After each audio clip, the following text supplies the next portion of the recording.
Swiss, sebuah negara kecil di jantung Eropa yang dikelilingi oleh pegunungan Alpen yang kokoh dan danau-danau yang tenang. Sebuah tempat yang dikenal bukan hanya karena keindahan alamnya, tetapi juga karena sejarah panjangnya yang unik.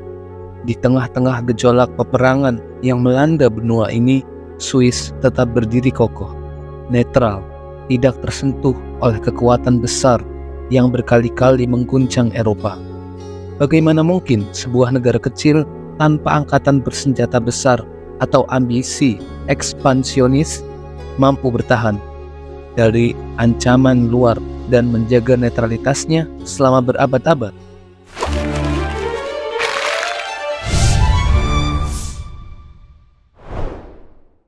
Kisah ini dimulai jauh sebelum Swiss menjadi negara yang kita kenal hari ini.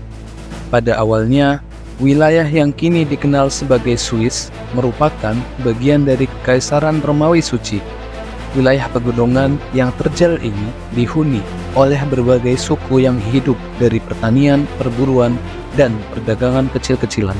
Namun, karena letak geografisnya yang strategis, Swiss sering menjadi persimpangan rute perdagangan penting antara Eropa Utara dan Selatan. Pada abad ke-13, sekelompok kecil kanton, sebuah wilayah atau negara bagian di Swiss, mulai membentuk aliansi untuk mempertahankan kemerdekaan mereka dari kekuasaan luar. Mereka dipersatukan oleh satu keinginan, yaitu kebebasan. Kanton Uri, Swiss, dan Underwalden adalah yang pertama bersatu, membentuk dasar dari Konfederasi Swiss pada tahun 1291. Mereka tidak menginginkan dominasi dari penguasa asing, terutama dari Kekaisaran Habsburg, yang pada saat itu berusaha memperluas kekuasaannya di seluruh Eropa. Salah satu momen paling penting dalam sejarah awal Swiss adalah pertempuran Morgarten pada tahun 1315. Di sini, pasukan kecil para petani Swiss yang bersenjata sederhana berhasil mengalahkan tentara besar Habsburg yang dilengkapi persenjataan lengkap. Kemenangan ini bukan hanya memberikan inspirasi, tetapi juga memperkuat tekad Swiss untuk mempertahankan kemerdekaan mereka. Kemenangan melawan kekuatan yang jauh lebih besar ini menjadi simbol ketahanan dan keberanian orang-orang Swiss. Setelah kemenangan ini, semakin banyak kanton yang bergabung ke dalam konfederasi, menciptakan suatu bentuk pemerintahan bersama yang unik pada masanya. Aliansi ini tidak didasarkan pada ambisi untuk menguasai wilayah lain, tetapi pada prinsip kebebasan dan solidaritas. Mereka memutuskan bahwa setiap kanton akan memiliki otonomi untuk mengatur dirinya sendiri, tetapi bersatu dalam menghadapi ancaman luar. Selama berabad-abad, Swiss terus memperluas konfederasi mereka, tetapi bukan melalui penaklukan. Sebaliknya, kanton-kanton baru bergabung secara sukarela, tertarik oleh janji kemerdekaan dan kebebasan yang ditawarkan oleh konfederasi ini. Sementara negara-negara tetangga sibuk dengan peperangan dan perebutan kekuasaan, Swiss tetap fokus pada perdamaian internal dan kemakmuran rakyatnya. Pada abad ke-19, setelah goncangan besar revolusi Prancis dan kekalahan Napoleon, Eropa mulai membentuk ulang batas-batas dan tatanan politiknya. Dalam Kongres Wina tahun 1815, status netral Swiss secara resmi diakui oleh kekuatan-kekuatan besar Eropa. Netralitas ini yang pada awalnya lahir dari kebutuhan untuk bertahan hidup di tengah kekuatan besar, kini menjadi prinsip yang dihormati dan dilindungi. Swiss berhasil menjaga diri dari ikut campur dalam konflik besar yang melanda Eropa, termasuk Perang Dunia I dan II. Netralitas Swiss tidak hanya berhasil menyelamatkan negara ini dari kehancuran dalam berbagai perang besar, tetapi juga menjadikan pusat diplomasi dan keuangan dunia. Swiss yang dulu hanyalah konfederasi petani yang berjuang untuk kebebasan mereka, kini berdiri sebagai simbol stabilitas dan perdamaian di jantung Eropa. Dalam video ini, kita akan menggali lebih dalam bagaimana negara ini terbentuk, Mengapa Swiss memilih netralitas sebagai jalan hidupnya dan bagaimana mereka mempertahankan prinsip ini di tengah perubahan zaman.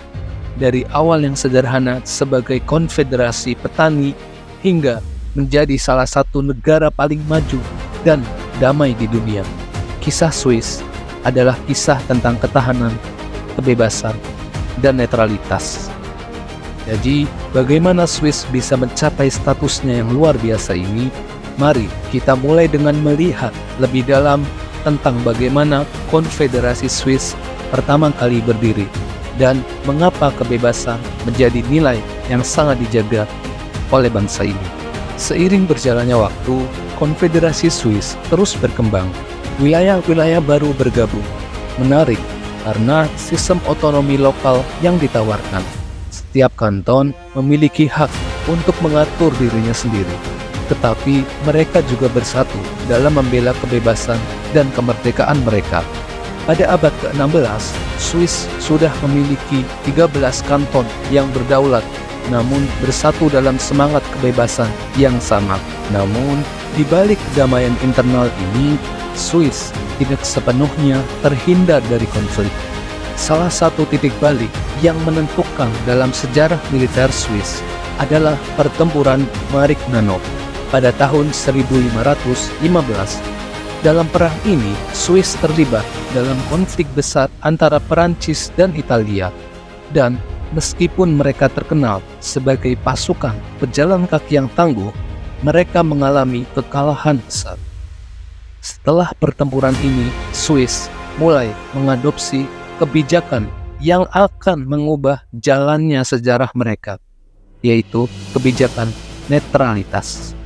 Setelah kekalahan di Marignano, Swiss menyadari bahwa keterlibatan dalam perang-perang besar tidak membawa manfaat. Mereka memilih untuk menahan diri dari campur tangan dalam konflik-konflik Eropa. Dan inilah yang menjadi awal mula kebijakan netralitas yang terkenal. Meskipun pada masa itu netralitas belum sepenuhnya formal, Swiss mulai menghindari persekutuan militer besar dan lebih fokus pada pertahanan diri. Namun, netralitas eksternal tidak berarti bahwa Swiss terhindar dari konflik internal. Pada abad ke-16, Swiss terpecah oleh reformasi Protestan. Banyak kanton di utara menerima ajaran reformasi, sementara kanton di selatan tetap setia pada gereja Katolik.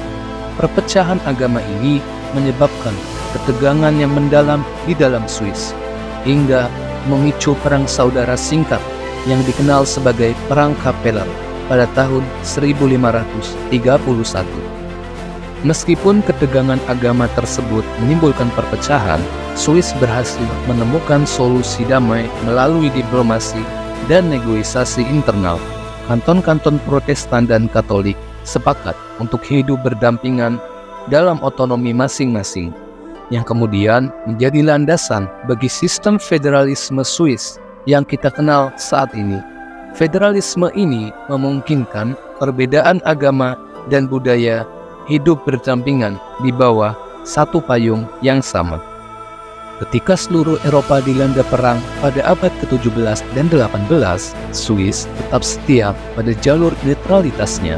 Negara besar seperti Perancis, Austria, dan Spanyol berperang satu sama lain dalam serangkaian konflik yang dikenal sebagai Perang 30 Tahun dan Perang Suksesi Spanyol. Namun, Swiss berhasil menjaga batas-batasnya dari campur tangan asing. Posisi geografis Swiss yang terjal dikelilingi pegunungan membantu mereka mempertahankan diri dari ancaman luar. Selama masa-masa perang di sekitarnya, Swiss menemukan keuntungan lain dari netralitasnya, yaitu stabilitas ekonomi. Ketika negara-negara Eropa terperangkap dalam konflik, Swiss justru mengalami kemajuan dalam perdagangan, perbankan, dan industri. Bank-bank di Swiss menjadi pusat keuangan yang aman, dan barang-barang Swiss seperti jam tangan dan keju mulai terkenal di seluruh Eropa.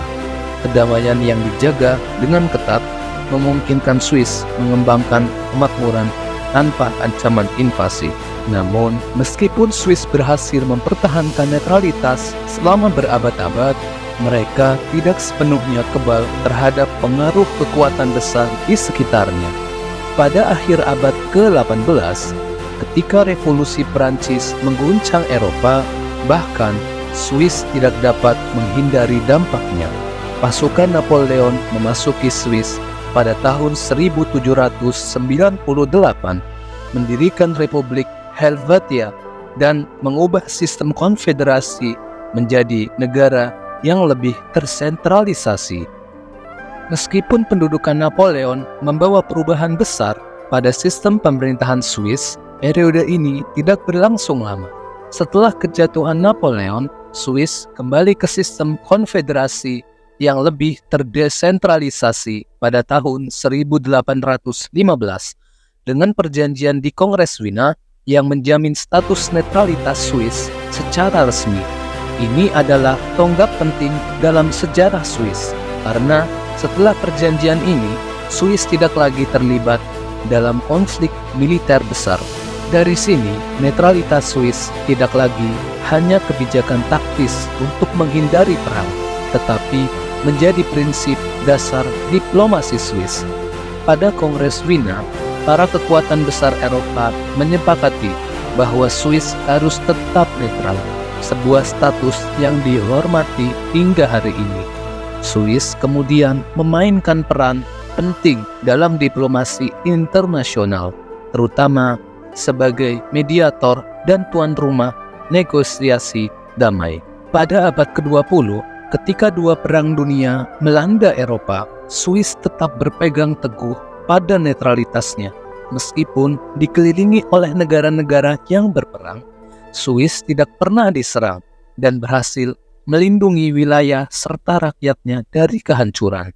Mereka juga menjadi pusat kegiatan kemanusiaan dengan organisasi Palang Merah Internasional yang bermarkas di Jenewa, menjadi simbol bantuan dan netralitas di seluruh dunia.